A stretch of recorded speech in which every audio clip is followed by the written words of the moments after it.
सियावर रामचंद्र की जय। श्रद्धेय मंच, सभी संत एवं ऋषिगण, यहाँ उपस्थित और विश्व के कोने कोने में हम सबसे साथ जुड़े हुए सभी राम भक्त, आप सबको प्रणाम, आप सबको राम राम। आज हमारे राम आ गए हैं।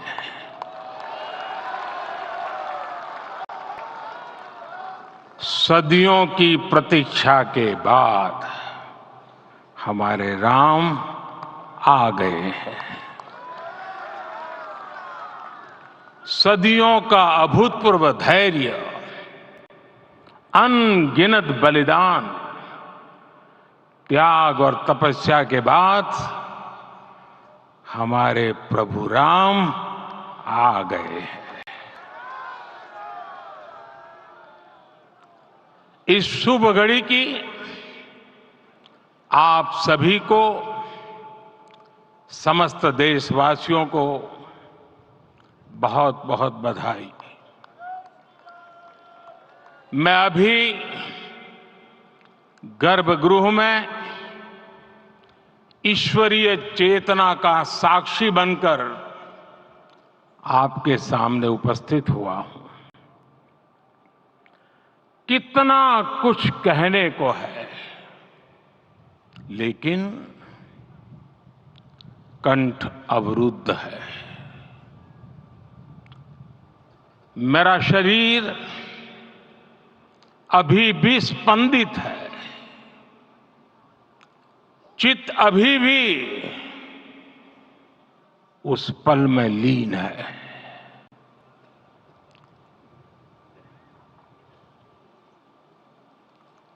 हमारे रामलला अब टेंट में नहीं रहेंगे।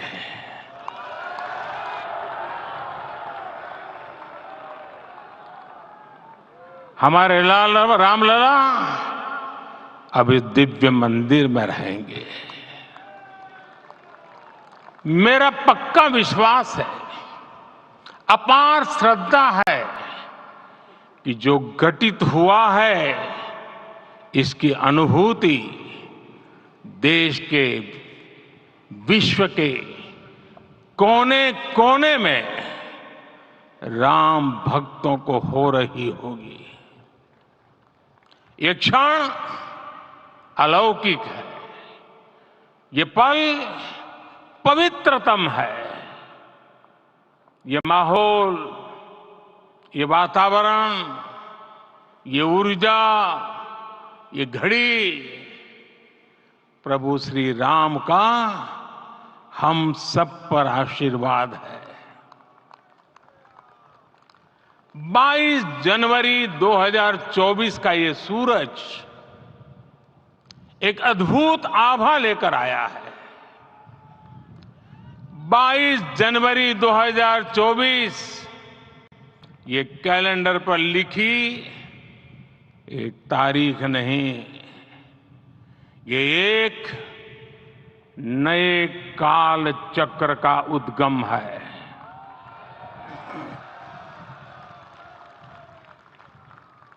राम मंदिर के भूमि पूजन के बाद से प्रतिदिन पूरे देश में उमंग और उत्साह बढ़ता ही जा रहा था। निर्माण कार्य देख देशवासियों में हर दिन एक नया विश्वास पैदा हो रहा था। आज हमें सदियों के उस धैर्य की धरोहर मिली है। आज हमें श्री राम का मंदिर मिला है। गुलामी की मानसिकता को तोड़कर उठ खड़ा हो राष्ट्र। अतीत के हर दंश से हौसला लेता हुआ राष्ट्र ऐसे ही नव इतिहास का सृजन करता है। आज से 1000 साल बाद भी लोग आज की इस तारीख की, आज के इस पल की चर्चा करेंगे। और ये कितनी बड़ी राम कृपा है कि हम सब इस पल को जी रहे हैं, इसे साक्षात घटित होते देख रहे हैं। आज दिन, दिशाएं, दिगंत सब दिव्यता से परिपूर्ण है। ये समय सामान्य समय नहीं है। ये काल के चक्र पर सर्वकालिक शाही से अंकित हो रही अमिट स्मृति रेखाएं हैं। साथियों, हम सब जानते हैं कि जहां राम का काम होता है, वहां पवन पुत्र हनुमान अवश्य विराजमान होते हैं। इसलिए मैं राम भक्त हनुमान और हनुमान गढ़ी को भी प्रणाम करता हूं। मैं माता जानकी, लक्ष्मण जी, भरत, शत्रुघ्न सबको नमन करता हूं। मैं पावन अयोध्यापुरी और पावन सरयू को भी प्रणाम करता हूं। मैं इस पल दैवीय अनुभव कर रहा हूं कि जिनके आशीर्वाद से ये महान कार्य पूरा हुआ है। वे दिव्य आत्माएं, वे दैवीय विभूतियां भी इस समय हमारे आसपास उपस्थित है। मैं इन सभी दिव्य चेतनाओं को भी कृतज्ञता पूर्वक नमन करता हूं। मैं आज प्रभु श्री राम से क्षमा याचना भी करता हूं। हमारे पुरुषार्थ, हमारे त्याग, तपस्या में कुछ तो कमी रह गई होगी कि हम इतनी सदियों तक ये कार्य कर नहीं पाए। आज वो कमी पूरी हुई है।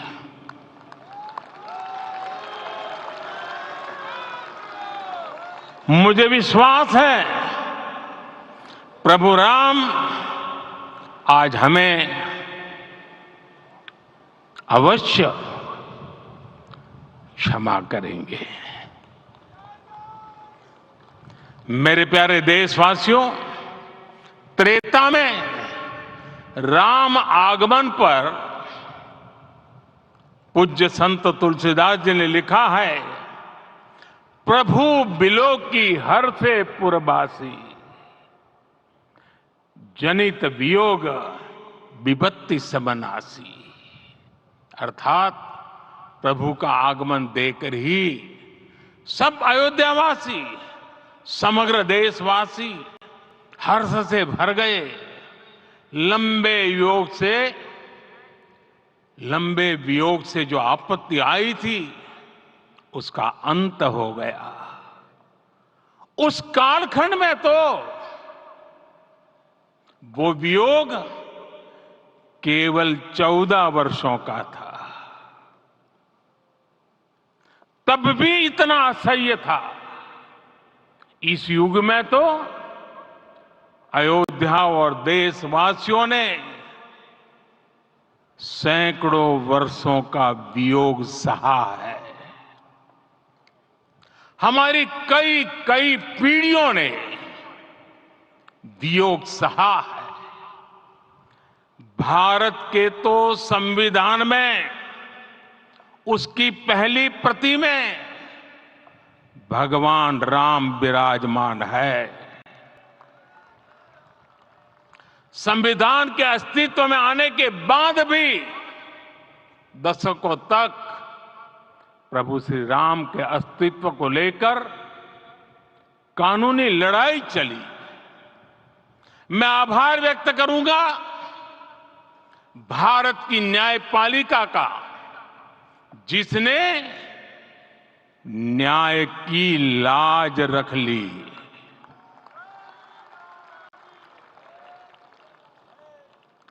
न्याय के पर्याय प्रभु राम का मंदिर भी न्यायबद्ध तरीके से ही बना। साथियों, आज गांव-गांव में एक साथ कीर्तन संकीर्तन हो रहे हैं।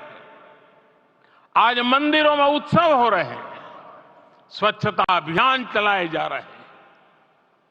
पूरा देश आज दीपावली मना रहा है। आज शाम घर घर राम ज्योति प्रज्वलित करने की तैयारी है।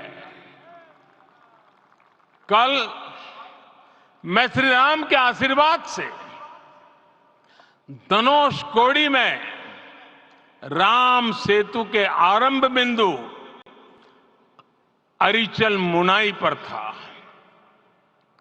जिस घड़ी प्रभु राम समुद्र पार करने निकले थे, वो एक पल था जिसने काल चक्र को बदला था। उस भावमय पल को महसूस करने का मेरा ये विनम्र प्रयास था।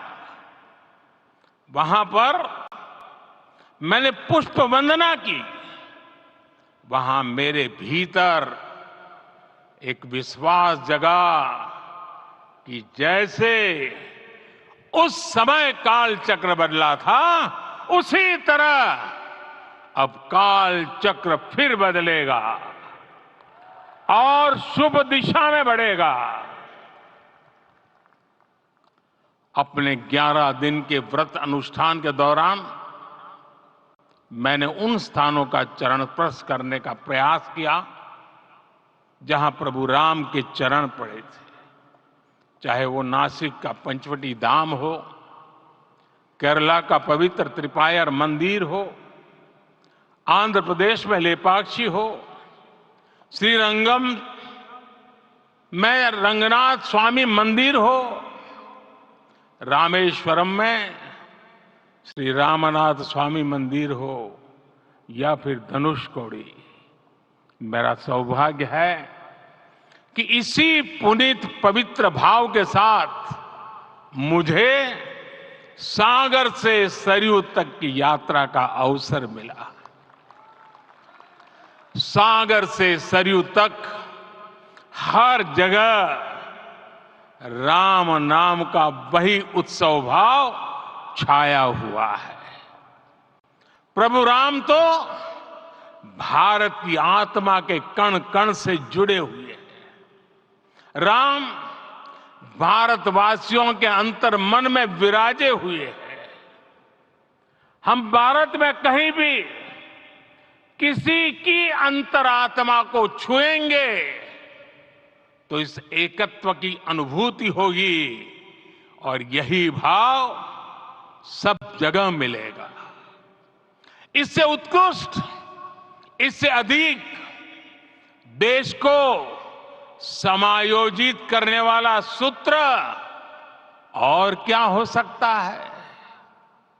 मेरे प्यारे देशवासियों, मुझे देश के कोने कोने में अलग अलग भाषाओं में रामायण सुनने का अवसर मिला है, लेकिन विशेषकर पिछले 11 दिनों में रामायण अलग अलग भाषा में अलग राज्यों से मुझे विशेष रूप से सुनने का मौका मिला।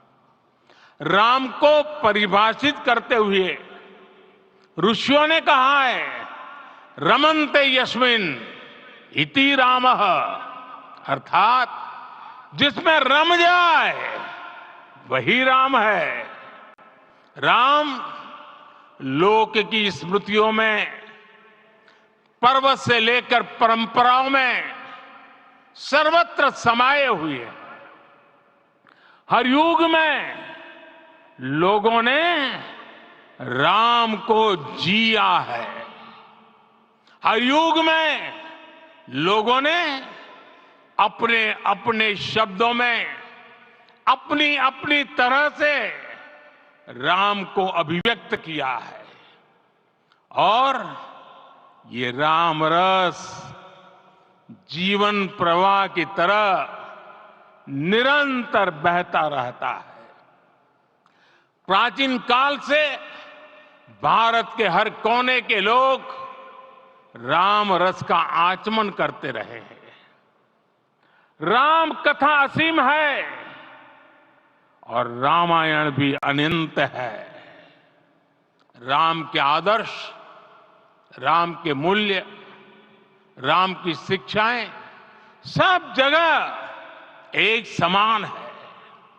प्रिय देशवासियों, आज इस ऐतिहासिक समय में देश उन व्यक्तित्वों को भी याद कर रहा है जिनके कार्य और समर्पण की वजह से आज हम ये शुभ दिन देख रहे हैं। राम के इस काम में कितने ही लोगों ने त्याग और तपस्या की पराकाष्ठा करके दिखाई है। उन अनगिनत राम भक्तों के, उन अनगिनत कार सेवकों के और उन अनगिनत संत महात्माओं के हम सब ऋणी हैं। साथियों, आज का ये अवसर उत्सवता का क्षण तो है ही, लेकिन इसके साथ ही यह क्षण भारतीय समाज की परिपक्वता के बोध का भी क्षण है। हमारे लिए ये अवसर सिर्फ विजय का नहीं, विनय का भी है। दुनिया का इतिहास साक्षी है कि कई राष्ट्र अपने ही इतिहास में उलझ जाते हैं। ऐसे देशों ने जब भी अपने इतिहास की उलझी हुई गांठों को खोलने का प्रयास किया, उन्हें सफलता पाने में बहुत कठिनाई आई, बल्कि कई बार तो पहले से ज्यादा मुश्किल परिस्थितियां बन गई। लेकिन हमारे देश ने इतिहास की इस गांठ को जिस गंभीरता और भावुकता के साथ खोला है, वो ये बताती है कि हमारा भविष्य हमारे अतीत से बहुत सुंदर होने जा रहा है। वो भी एक समय था जब कुछ लोग कहते थे कि राम मंदिर बना तो आग लग जाएगी। ऐसे लोग भारत के सामाजिक भाव की पवित्रता को नहीं जान पाए। रामलला के इस मंदिर का निर्माण भारतीय समाज के शांति, धैर्य, आपसी सद्भाव और समन्वय का भी प्रतीक है।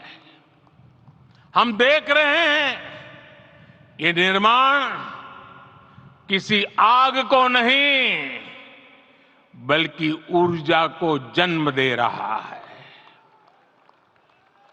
राम मंदिर समाज के हर वर्ग को एक उज्जवल भविष्य के पथ पर बढ़ने की प्रेरणा लेकर आया है। मैं आज उन लोगों से आह्वान करूंगा, आइए आप महसूस कीजिए, अपनी सोच पर पुनर्विचार कीजिए। राम आग नहीं है, राम ऊर्जा है। राम विवाद नहीं, राम समाधान है। राम सिर्फ हमारे नहीं है, राम तो सबके हैं। राम वर्तमान नहीं, सिर्फ वर्तमान ही नहीं, राम अनंत काल है। साथियों, आज जिस तरह राम मंदिर प्राण प्रतिष्ठा के इस आयोजन से पूरा विश्व जुड़ा हुआ है, उसमें राम की सर्वव्यापकता के दर्शन हो रहे हैं। जैसा उत्सव भारत में है, वैसा ही अनेक देशों में है। आज अयोध्या का यह उत्सव रामायण की उन वैश्विक परंपराओं का भी उत्सव बना है। रामलला की ये प्रतिष्ठा वसुधैव कुटुंबकम के विचार की भी प्रतिष्ठा है।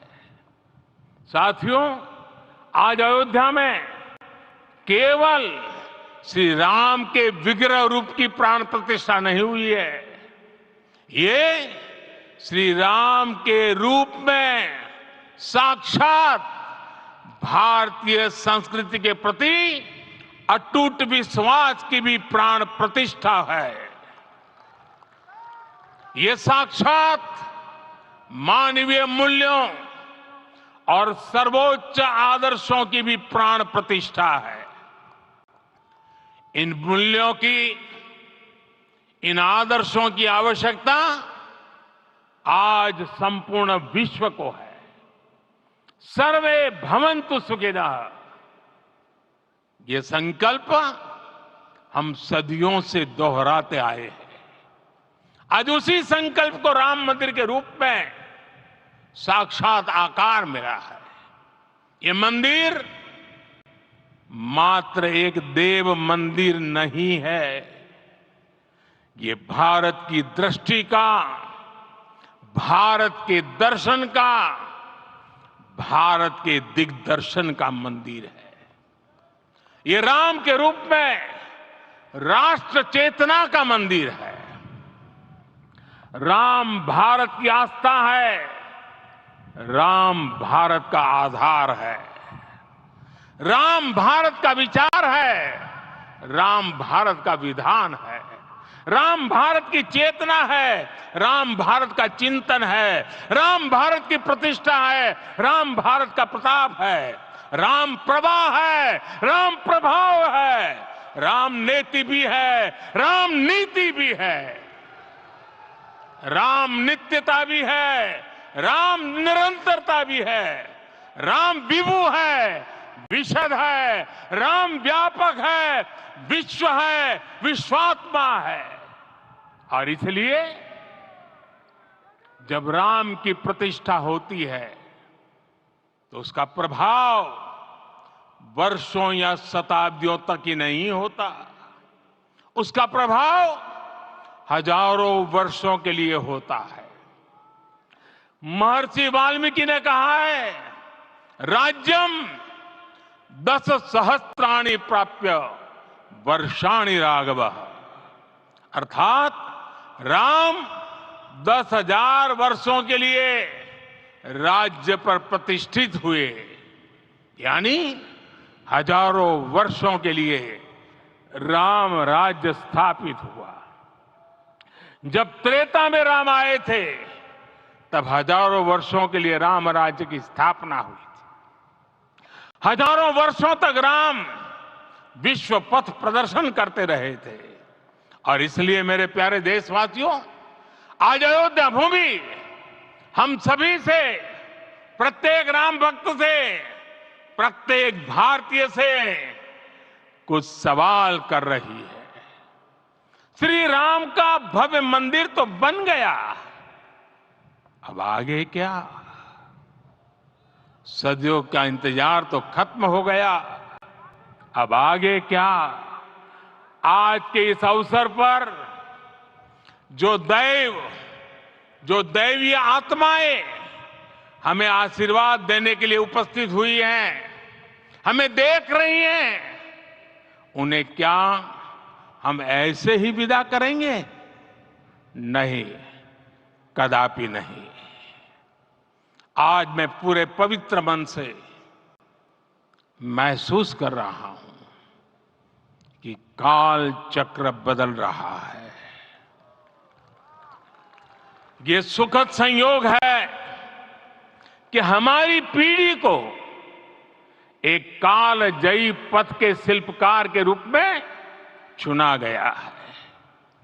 1000 वर्ष बाद की पीढ़ी राष्ट्र निर्माण के हमारे आज के कार्यों को याद करेगी। इसलिए मैं कहता हूं, यही समय है, सही समय है। हमें आज से, इस पवित्र समय से अगले 1000 साल के भारत की नींव रखनी है। मंदिर निर्माण से आगे बढ़कर अब हमें सभी देशवासी यहीं इस पल से समर्थ, सक्षम, भव्य, दिव्य भारत के निर्माण की सौगंध लेते हैं।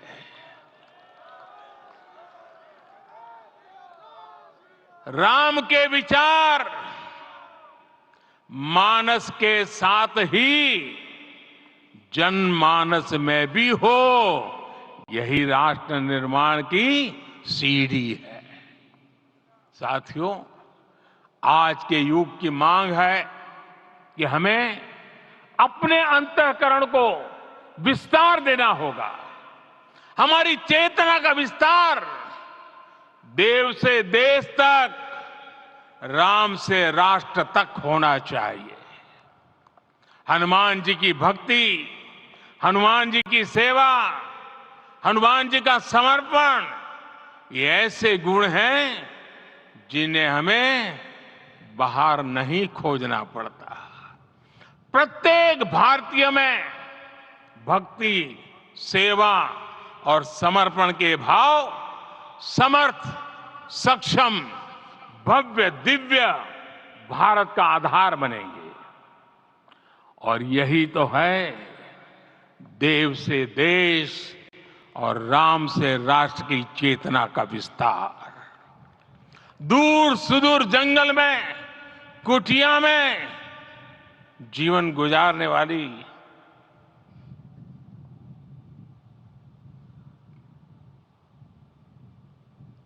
मेरी आदिवासी मां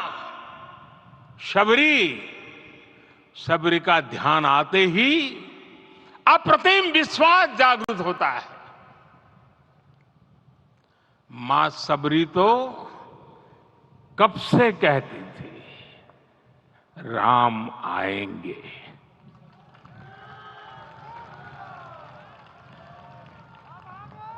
प्रत्येक भारतीय में जन्मा यही विश्वास समर्थ, सक्षम, भव्य भारत का आधार बनेगा।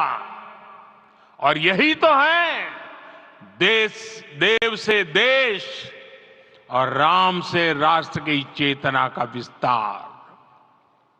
हम सब जानते हैं कि निषाद राज की मित्रता सभी बंधनों से परे है। निषाद राज का राम के प्रति सम्मोहन, प्रभु राम का निषाद राज के लिए अपनापन कितना मौलिक है। सब अपने हैं, सभी समान है। प्रत्येक भारतीय में अपनत्व की, बंधुत्व की ये भावना समर्थ, सक्षम, भव्य, दिव्य भारत का आधार बनेगी। और यही तो है देव से देश और राम से राष्ट्र की चेतना का विस्तार। साथियों, आज देश में निराशा के लिए रत्ती भर भी स्थान नहीं है। मैं तो बहुत सामान्य हूं, मैं तो बहुत छोटा हूं।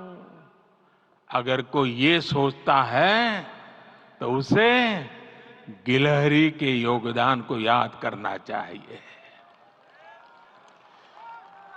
गिलहरी का स्मरण ही हमें हमारी इस हिचक को दूर करेगा, हमें सिखाएगा कि छोटे बड़े हर प्रयास की अपनी ताकत होती है अपना योगदान होता है और सबके प्रयास की यही भावना समर्थ, सक्षम, भव्य, दिव्य भारत का आधार बनेगी।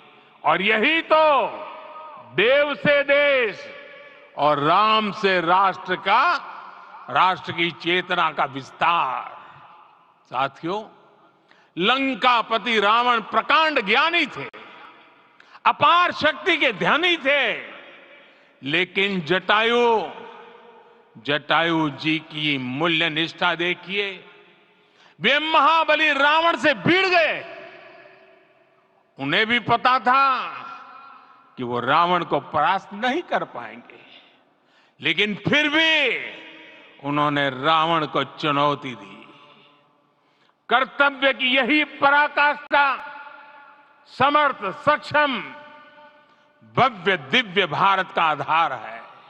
और यही तो है देव से देश और राम से राष्ट्र की चेतना का विस्तार।